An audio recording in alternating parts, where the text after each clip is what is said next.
सूरज एक बहुत ही गरीब आदमी था। उसके घर में उसकी बीवी और 2 छोटे छोटे बच्चे थे।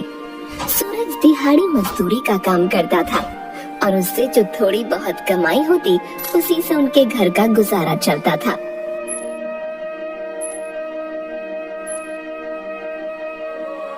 अभी बच्चे बहुत छोटे थे, इस वजह से उनका स्कूल का कोई खर्च नहीं था। पर सूरज की कमाई से उन चारों का खाना भी मुश्किल से चल पाता। सूरज को कभी काम मिलता था, कभी नहीं। उसे कुछ दिन खाली भी घूमना पड़ता था। जिन दिनों उसकी कमाई नहीं होती तब उनके खाने पीने के भी लाले पड़ जाते थे। सूरज अपनी पत्नी गीता से कहता है, 3-4 दिन से मुझे कोई मजदूरी का काम नहीं मिल रहा है।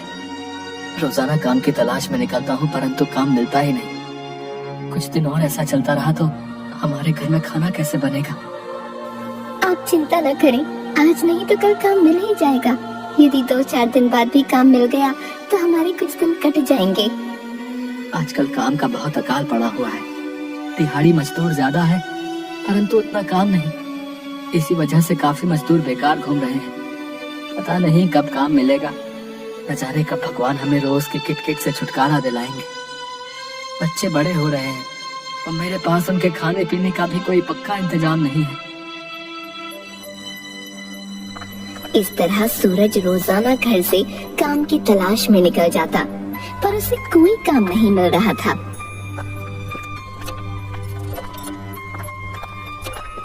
सूरज की बेटी गुड़िया का जन्मदिन आने वाला था। वो रोज अपनी माँ से कहती, माँ तुम्हें याद है ना, मेरा जन्मदिन आने वाला है। इस बार तो पिताजी मुझे नई फ्रॉक लाकर देंगे ना, उन्होंने मुझसे वादा किया है। गीता अपनी बेटी को दिलासा देते हुए कहती है, हाँ बिटिया, तुम्हारे पिताजी तुम्हें नई फ्रॉक लाकर जरूर देंगे। गीता अपनी बेटी गुड़िया को समझा तो देती है, पर मन ही मन वो काफी चिंतित थी। काम ना मिलने की वजह से घर में खाने के भी लाले पड़े हुए थे, तो गुड़िया का फ्रॉक कहाँ से आता। सूरज शाम को थका हारा वापस आता है।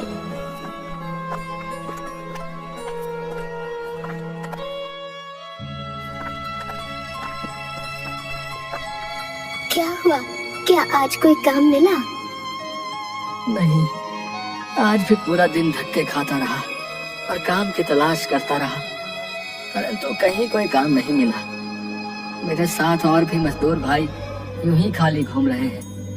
पता नहीं कब काम मिलेगा। आपको जल्द से जल्द कोई काम ढूंढना होगा, वरना खाने की परेशानी तो होगी ही और गुड़िया अलग से उदास हो जाएगी। वो रोजाना मुझसे कहती है कि उसे उसके जन्मदिन पर नई फ्रॉक चाहिए। अब यदि काम ही नहीं होगा तो पैसे कहाँ से आएंगे, और पैसे न हुए तो गुड़िया के लिए नई फ्रॉक कहाँ से आएगी। मैं भी दिन रात इसी चिंता में रहता हूँ, पर क्या करूँ। यदि कल कोई काम नहीं मिला तो मैं अपने किसी जानकार से कुछ रुपए उधार ले लूंगा। गुड़िया के जन्मदिन पर उसे फ्रॉक जरूर दिलवाऊंगा। वो कितनी आस लगाए बैठी है।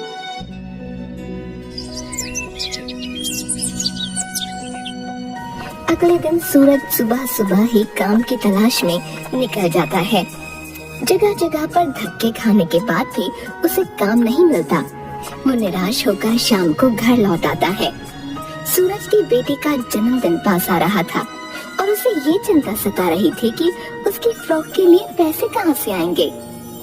सूरज अपने एक दोस्त से कुछ पैसे उधार मांगता है। भाई, क्या तुम कुछ दिनों के लिए मुझे कुछ रुपए उधार दे सकते हो? मुझे सख्त जरूरत है भाई, मैं जल्द ही तुम्हारे पैसे लौटा दूंगा। अरे भाई, तुम तो जानते ही हो आजकल काम की किल्लत चल रही भैया। मेरे पास तो अपने खर्चे के लिए भी पैसे नहीं है भाई। इस तरह सूरज 2-3 लोगों से पैसे मांगने की कोशिश करता है, पर कहीं से भी उसे पैसे नहीं मिलते। आखिर निराश होकर वो एक पेड़ के नीचे बैठ जाता है। सूरज मन ही मन सोचता है, अब मैं क्या करूं? भला मैं अपनी छोटी सी बेटी की इतनी सी इच्छा भी पूरी नहीं कर सकता? मैंने कितनी कोशिश करके देख ली, कोई काम नहीं मिला और ना ही उधार मिला। अब मैं क्या करूं? मैं अपनी बेटी की इच्छा जरूर पूरी करूंगा, चाहे इसके लिए मुझे चोरी ही क्यों ना करनी पड़े। हे भगवान, मुझे माफ कर देना। मैं अपनी छोटी सी बच्ची के आंखों में आंसू नहीं देख सकता, इसीलिए मैं चोरी करने जा रहा हूँ। बस ऐसा विचार मन में रखकर सूरज वहाँ से उठकर चल पड़ता है।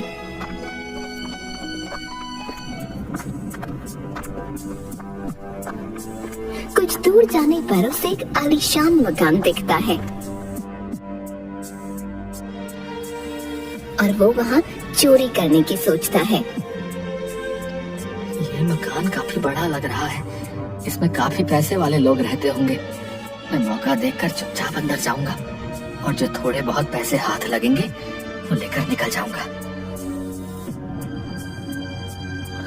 मैं ऐसा काम कभी ना करता यदि मुझे अपनी छोटी सी बेटी का ख्याल न होता। बस इसी तरह भारी मन से सोच विचार करते हुए सूरज उस घर में घुसने की कोशिश करता है। तभी सामने से एक व्यक्ति और एक औरत तैयार होकर घर से बाहर की तरफ निकलते हैं और अपने नौकर से कहते हैं, देखो रामू, बिटिया का अच्छे से ध्यान रखना, उसे किसी तरह की परेशानी ना हो।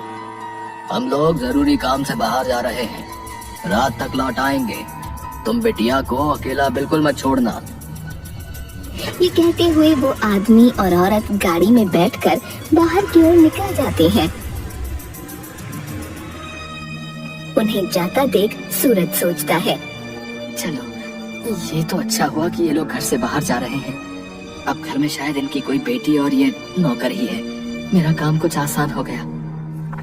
सोचते हुए सूरज पीछे के दरवाजे से चुपचाप घर के अंदर दाखिल हो जाता है और रसोई के पीछे दीवार से खिड़की के अंदर जाता है।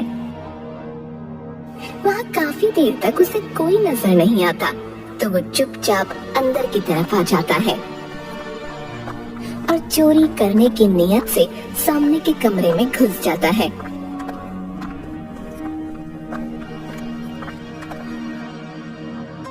सूरज देखता है कि मेज पर एक नोटों की गड्डी पड़ी है। बस सूरज उसे तुरंत अपने कुर्ते में छुपा लेता है और वहाँ से भागने की कोशिश करता है। सूरज जैसे ही बाहर निकलने लगा, उसे घर के अंदर से जोर जोर से चिल्लाने की आवाज आती है, बचाओ बचाओ, कोई मेरी मदद कर। कोई लड़की मदद के लिए चिल्ला रही थी। यह आवाज सुनते ही सूरज बाहर की खिड़की से उस कमरे में जाता है जहाँ से आवाज आ रही थी। कमरे के अंदर का नजारा देखकर उसके होश उड़ जाते हैं।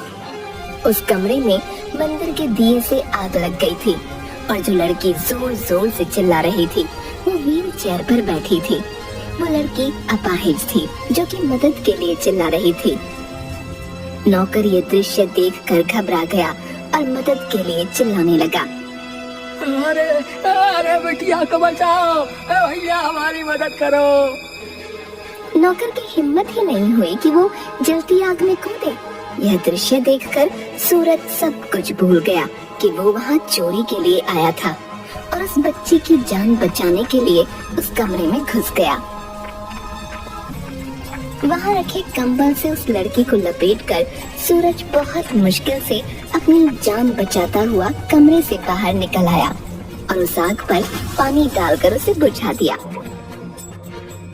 लड़की बेहोश हो गई थी।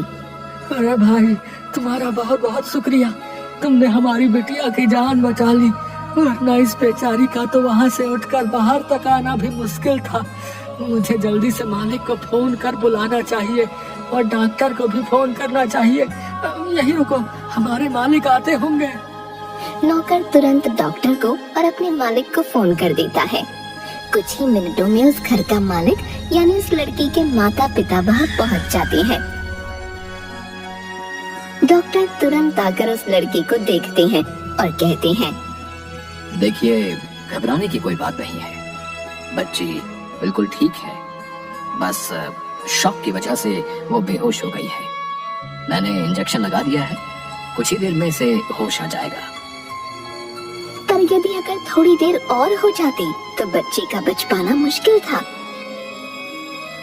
उस घर के मालिक सूरज का शुक्रिया अदा करते हैं। तुमने मेरी बेटी की जान बचाकर हम पर बहुत बड़ा एहसान किया है। तुम तो एक भगवान की तरह हमारे घर पर आए और मेरी बेटी की जान बचाई, परंतु तुम यहाँ आए कैसे? सूरज सब कुछ सच सच बता देता है। देखिए सेठ जी, मैं आपसे झूठ नहीं बोलूंगा। मुझे अपनी छोटी सी बेटी के लिए एक नई फ्रॉक लेनी थी। बस उसी के लिए पैसे का जुगाड़ करने के लिए मैं आपके घर चोरी करने घुसा था।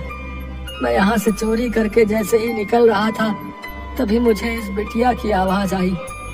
जब मैंने खिड़की से अंदर का नजारा देखा तो मैं सब भूल गया और इसे बचाने के लिए आग में कूद पड़ा। मैंने अपनी बच्ची के प्यार में आकर ये चोरी जैसा गलत काम किया। आप चाहे तो मुझे पुलिस में दे सकते हैं। तुम एक बहुत ही अच्छे दिल के इंसान हो। तुम तो यहाँ चोरी करने आए थे, परंतु मेरी बेटी को मुसीबत में देखकर तुमने अपनी परवाह न करते हुए उसकी जान बचाई। ये तो एक बहुत अच्छे और ईमानदार इंसान की निशानी है। तुमने अपनी बच्ची के मुंह में और मजबूरी में ये चोरी की, तो भला मैं तुम्हें पुलिस के हवाले क्यों करूंगा? तुम बुरा ना मानो तो क्या मैं तुम्हारी बच्ची के लिए कुछ पैसे दे सकता हूँ, जिससे कि तुम उसे सुंदर सुंदर फ्रॉक दिलवा सको, और ये हमारी तरफ से इनाम होगा। तुम्हें चोरी के पैसे से अपनी बच्ची के लिए कुछ लेने की जरूरत नहीं। आपका बहुत बहुत शुक्रिया साहब। मैं चोरी जैसा काम जिंदगी में कभी नहीं करता। यदि मैं मजबूर ना होता, मैं बहुत दिनों से काम की तलाश में धक्के खा रहा था, परंतु मुझे कोई काम नहीं मिल रहा था। मेरी बेटी न जाने कितने दिन से मुझसे नई फ्रॉक की आस लगाए बैठी थी। मेरी हिम्मत ही नहीं हुई कि मैं खाली हाथ घर चला जाऊं, इसीलिए मैं यहाँ चोरी करने आ गया। अब तुम बहुत ईमानदार व्यक्ति हो। तुमने मेरी बेटी की जान बचाकर मुझ पर बहुत बड़ा एहसान किया है, जिसकी कीमत मैं कभी नहीं चुका सकता, परंतु मैं तुम्हारी मदद जरूर कर सकता हूँ। तुम कल से ही मेरे ऑफिस में आ जाना। मैं तुम्हें वहाँ कोई ना कोई काम दे दूंगा, जिससे तुम्हें अच्छी खासी कमाई हो जाया करेगी और तुम्हें कभी भी चोरी करने के बारे में नहीं सोचना पड़ेगा। आपका बहुत बहुत शुक्रिया साहब। यदि आप मुझे कोई काम दे देंगे तो ये बहुत बड़ा एहसान होगा। मेरे बच्चे भूखे नहीं मरेंगे। घर का मालिक सूरज को 1000 रुपए देता है। सूरज खुशी खुशी बाजार से एक सुंदर सी फ्रॉक और एक गुड़िया लेकर घर पहुंचता है। उसे देखते ही उसकी बेटी खुशी से चिल्लाने लगती है। पिताजी आ गए, देखो देखो, वो मेरे लिए कितनी सुंदर फ्रॉक और गुड़िया लाए हैं। ये फ्रॉक पहनकर तो मैं राजकुमारी जैसी दिखूंगी। अपनी बेटी की ऐसी खुशी देख सूरज की आंखों में आंसू आ जाते हैं। सूरज अपनी पत्नी को सारी बात बताता है। देखो, भगवान ने हमारी सुन ली। यदि मैं चोरी के पैसे लेकर निकल जाता तो वो कितने दिन चल जाते, परंतु भगवान ने हमें इस मुसीबत से बचाया और अब मुझे अच्छी खासी नौकरी भी मिल गई है। उस घर के मालिक ने मुझे कल अपने ऑफिस बुलाया है। वो मुझे अपने यहाँ काम पर रख लेंगे। अब हमें खाने पीने की चिंता करने की कोई आवश्यकता नहीं। देखो, मैं ना कहती थी भगवान जरूर हमारी मदद करेंगे। आखिर उन्होंने हमारी सुन ही ली। इसके बाद से सूरज बहुत मेहनत और ईमानदारी से ऑफिस में काम करने लगता है और अपने बच्चों को बहुत अच्छे से पालता है।